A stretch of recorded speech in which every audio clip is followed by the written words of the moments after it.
Here we go. Oh, see that? How I'm having to actually block? And look at the angle she's coming at. Look at this. That is very cool. Oh, I'm not gonna lie, that feels awesome. Huh. Huh. Oh yeah, bring it on.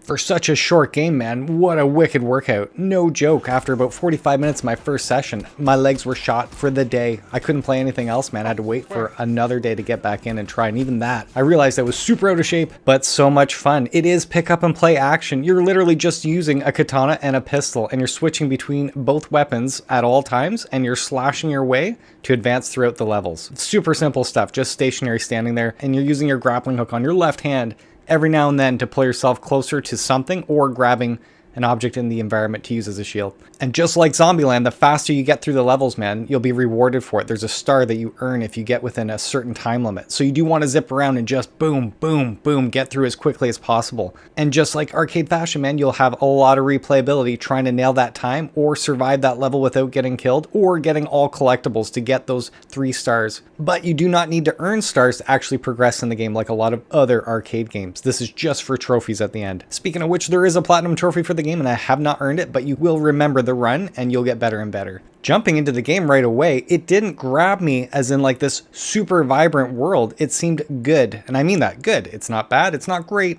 it's good. When I looked over to the right here at the wall, I could see there's some textures, there's some, writing on there, but I could not make it out. So it was instantly evident, very low res textures, but super sharp. But it's all about the combat. When you're seeing all these enemies fly you and bullets fly your face, you're not staring at the environment. So it is more important that the performance is there, and I can say with certainty, yes, it is so smooth, man. I didn't have any hiccups, anything like that. Very cool. But this does not showcase the PSVR2 graphically speaking. That said, even though the graphics are good enough for sure, the adaptive triggers are present. Right in the menu as I'm playing around with the triggers, I could feel that tension in that pistol, which I love, having it stop almost halfway through and then that resistance to pull through. Awesome. The sword itself, when you're playing in-game, I expected it to actually have a lot of feedback, and it was subtle. Very subtle, but when I say super subtle, it's like DualSense subtle. I expected this more, hard vibration or haptic feedback when an enemy's sword clings onto mine, so I didn't get that. When I'm using the left grip button for the hook shot, I can feel this specific little, almost like a whirling feeling in my middle finger, which is really neat. Just very subtle, but cool effect. And because you are only using the grip buttons literally in the game and the triggers, that's it. There is no touch sensitivity whatsoever on the joysticks, the triggers, the grip buttons, the L1, R1, or the face buttons, the 4 of them. Not that you need it again, you don't. Not in this game. You're just using that grip button and that trigger constantly on your dominant hand. I'm right-handed. But back to the haptics, man. When it comes to headset haptics, you can adjust this stuff in the menu and you can feel the vibration. I can actually see it on screen shake. That's not an effect, that's my headset vibrating. But in game, when I was getting hit, unlike Pavlov, it's very distinct when you get a headshot. You can feel it, like your head just go boom. And you're like, oh, I got hit. Nice shot. My helmet just popped. I felt that. My helmet's gone! In this game, I did not have that whatsoever. Every headshot. I even questioned it throughout the entire experience. However, in the one subway level, I did feel headset haptics. It's really weird. It was like the train tracks or the train going by. I'm not too sure. I can't remember. I really wish they allowed that headset haptics to be at full blast, like in the menus, like I can feel it when I get hit with a headshot. It's not there the same way. I don't know why. But because the game is really simple, you just use your katana and your pistol. The katana is always glued to your hand by default. So really, in order to go to the pistol, you just press and hold the grip button and it instantly changes to your pistol and then you're using your trigger to fire. To go back to your katana, you just release the grip button, man, and it's, back to your katana. At first, I was really kind of turned off by that, going, man, I want to wield this stuff, put it back in my holster, whatever. But now I understand the arcade aspect, and it took me halfway through the game, I'll get to in a second, to actually play the game properly. Back to the arcade feel, right in the beginning, they're showing you to slash the environment to actually proceed. And the moment you do, you dart really quickly forward, and then you're instantly facing some dude typically. If you're able to hit that dude right away, it's like this chain reaction where you're just like boom, boom, boom, progressing, and it's that time limit you're trying to hit. However, you can't just take out the enemies the way you want to. You do have to hit katana-wielding enemies with your katana up close. They'll come at you. And then anybody wielding a pistol, you will have to use your pistol to fire them.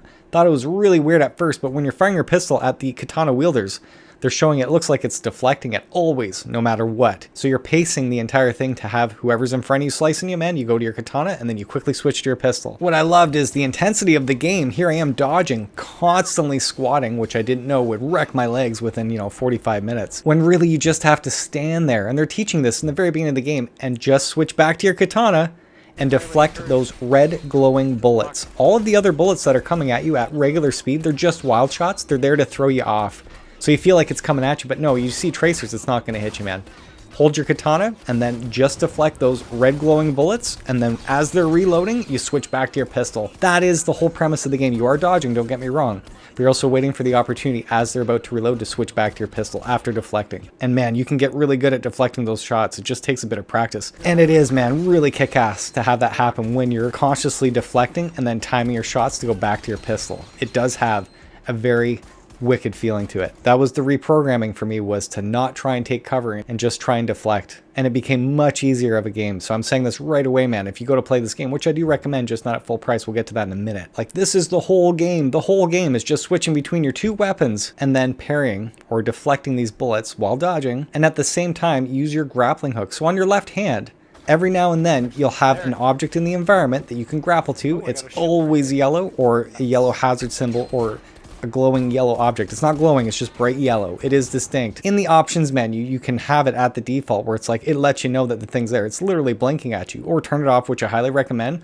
Take a moment, look around your environment, and be more immersed and just see that yellow object for your own eyes. And then roll over with your left hand, pointing at that object, and you'll see this little spinning icon appear right above your wrist, knowing, yes, you can grapple the object. So it's really simple, man. And then once you press your grip button like Spider-Man, pull forward and then you zip towards them. So back to the yellow again. In your environments, you'll see like vents or pipes or whatever that you can grapple and pull towards you, and they turn into a shield. And then with that shield, you can see there is a number with an icon and a shield there. So that tells you how many hits your shield can take.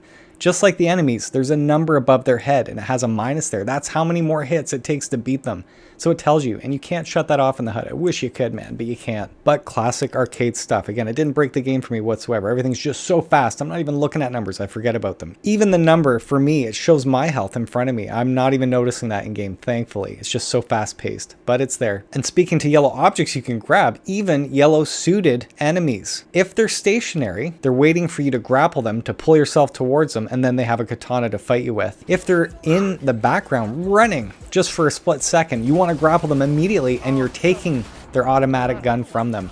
And it's a temporary boost, and then it goes back to your pistol. And in classic arcade fashion, there is no reloading, not even manual reload or automatic. You just have unlimited ammo at all times. Just fire away, man. So that's really weird, but again, arcadey. And there's only 10 levels in the game. Each level, I want to say, takes maybe on average around 5 minutes to go through. So you can beat this game like in an hour, man, but good luck, because it is hard to do it right off the get-go. You do have to play a few times, I did anyway, in order to get through it. And there are checkpoints throughout the stages. So you don't have to go from the very beginning to the end. But yeah, when you get through maybe 2 or 3 checkpoints, it doesn't tell you when. Just be sure that, you'll start from there again. But man, so intense. I expected a crisis brigade sort of thing. I didn't expect my right shoulder, because I'm right-handed, to just be throbbing afterwards. Not just from swinging, but holding my arm up to parry and then switch between your gun, because you're holding it up still and firing and you're squeezing. Just those little movements, man, adds up pretty quick. But each level has those 3 stars. Again, just beat the level within a time limit, you get a star. Get all the collectibles within the level, you get a star. They're little bear head tokens, and they are well placed. You do have to stop for a second, look around your environment before you zip off to the next section to find these things. And then the third one is just survive. And I say just, good luck. You can't die once in order to get that star. Thankfully, when you beat a level, you can go back to the main menu and replay whatever level you want with those stars already taken. So you don't have to re-get them in the same level. And within those 10 levels, there are a few bosses to fight, and they have their own patterns to figure out. Again, just traditional classic stuff with its own unique feel with the fast-paced action. And man, I gotta say this right away, they give you the option to turn snap turn, but do not use that right stick, man, in this game. If you've got the room even a little bit, just pivot on the spot and use your body to turn. It's so much more natural. Honestly, makes such a difference, man. You're seeing on screen here, I'm just going all over the place, but I do have the room. Being able to kneel, turn around, spin, and use your entire body instantly just feels amazing. So cool, honestly. So yes, I didn't expect this game to push the room scale VR in the way that it did, where I was being attacked from all angles, man. Loved that. So cool. And with that, the tracking on PSVR2 is amazing. I didn't have any hiccups or issues. This game really had no bugs whatsoever except one instance, man. I was trying to get a collectible. I zipped to the next section, but I could still see the collectible. As you're seeing on screen here, I'm pointing my gun trying to fire it, but it's like this invisible wall. And yeah, I just had to put my hand through the wall and I was able to hit the collectible. That's the only thing I noticed as like, you know, a bug. The 3D audio I really didn't feel was present. I mean, I really question whether it was there. When I'm listening to characters speak, it sounds like it's coming from a studio recording for sure. That's a loud audio. Too much. 네가 날 방해하게 될 수는 없어. 의도는 그걸 통해 자신의 힘을 확고히 하려 하지.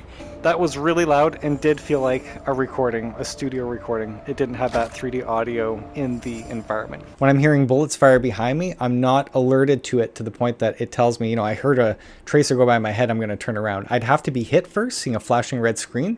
Again, no real haptic feedback on my head that I'm aware of. During gameplay, I didn't feel it. It did stand out to me. So it could claim that it has it, but man, if it does, it's not doing it as well as other games. That's for sure. Just my experience. The soundtrack though is awesome. Totally works with the game. I love how as you're getting hurt or almost dead, you sound like you're underwater, like it's got a muffled sound. See how they jump back like that? I go to swing twice. Oh man, that sounds so cool. The muffled effect, as if I'm underwater because I'm hurt.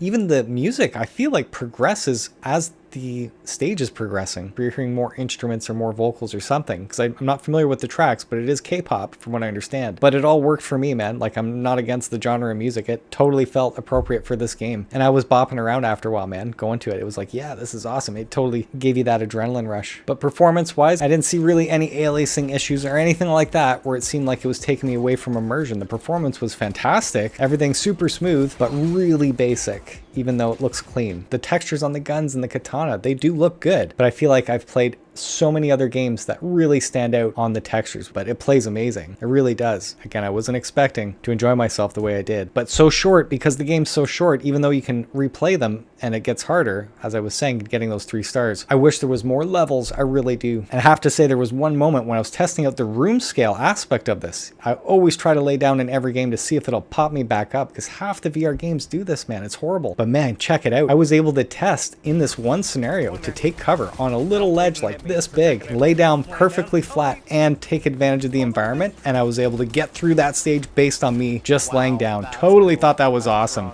And you can blind fire, you can tell where the shots are coming from, but that 3D audio, I really felt, you know, I couldn't distinguish exactly where those shots were coming from, unlike other games. It's hard to describe. It is that cool, man, when you have 3D audio the way it is now. Really amazing next-gen stuff. Even though the shooting was much fun, I gotta say what stood out to me in this game was using the katana more so. It's funny because when these guys are actually coming at you, you realize, you know, each character has a specific pattern, but because they all look very similar, blue characters, right, just slightly altered, or armor on them, whatever, they'll come at you with a katana. When you go to block, you see them coming overhead. As the game progresses, they'll start, you know, psyching you out and swinging at your feet. And man, to actually react and dip this way and lunge backwards and forwards to actually attack and stab forward, so amazing. I wasn't expecting that. I thought I was going to waggle block, but no, man, I actually had to do the whole fencing feel. At least I was, and it worked. Here we go. Oh, see that? How I'm having to actually block? And look at the angle she's coming at. Look at this. That is very cool. Oh, I'm not gonna lie, that feels awesome. Oh yeah, bring it on. And you have to hit open areas when you're swinging back with that katana. If you just go back and hit in the general area, his katana, wherever it is, it'll parry it half the time because you're just swinging at the midsection. You do have to go for open areas. Really neat. Seriously, wasn't expecting that again. It's just that at $33.50 Canadian, that's the price of Pavlov, which I still play to this day and is in a next-gen graphical title with all the next-gen controls and bells and whistles, and pushes first-person shooters online, you know, to the next level for consoles. It really is that amazing, and they're still releasing content for it. So when I see a game like this at $33.50, I'm like, no, I can't recommend that at the price. I really can't. Had fun doing it, but yeah, if I had to spend $35 on this, and I'm not saying it's because the game's buggy again or bad. No, it was a lot of fun. It's just very, very short. And those boss fights, they didn't feel overly hard and they weren't overly easy. It felt like a traditional arcade. After a few rounds, I'm like, oh, I understand what I have to do. And it was a little bit challenging, but not overly challenging. But in the very beginning, you can feel overwhelmed again if you're dodging or ducking constantly like I was. Whoa, you know, pace that shit out. Just use your katana to block when you can. And yes, taking cover does help, or dodging, but not constantly. You'll wreck your legs. At least I did. So yeah, such a cool game. It really is. I feel weird saying that and then recommending it at half the price that it's valued at, but it's how I feel. It's how many games I've already played. And I'm not playing everything out there. All of you know this who are watching my sales videos. You know, I feel like I've hardly touched anything, truly. So thanks so much, Big Sugar, for sending me a review key. I super appreciate it, because I probably wouldn't have looked at this game, honestly, before. Now that I got to play it and I got to tell everybody, no, it's a lot of fun. It really is. It's just that price point, man. That's really the only gripe I have with this. So yeah, if you guys like the video produced today, please click that like button. And if you love what I'm doing with the channel, please subscribe to it. And for all of you that have subscribed to my channel, thank you so much. I super appreciate it. Until the next one.